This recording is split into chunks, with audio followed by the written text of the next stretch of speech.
prozradit. Včera šáp oslovil Jirku Vrbu, říkal mu, potřebuji koupit auto, pojďme koupit auto. Pojďme hned koupit auto. A Jirka Vrba mu složitě vysvětlovat, že ten nemá čas včera. A že to budou koupit dneska po tiskové konferenci. Já myslím, že teď už je Mišovi jasné, že po tiskové konferenci auto kupovat nebude. Jsme velmi vyšší na to, že mu zkušené předat tento a tak dále.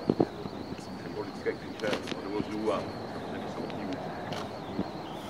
Já jsem velmi rád, že jsem hovořil s panem vodním ředitelem a mi říkal, že když Slávy vyhraje titul, tak samozřejmě budeme společně připravovat takový dárek, dobrý dárek pro všechny naše hráče. Těším se na to a bych přál našim hráčům, aby jsme jim ty auta taky mohli předat.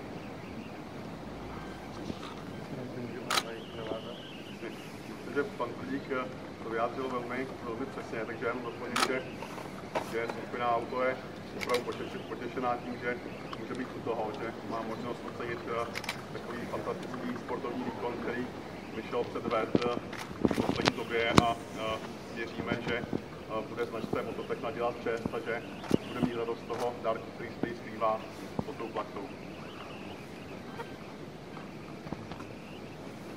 Ještě vám poprosíme o pár slov, asi až uvidí, co se dostane.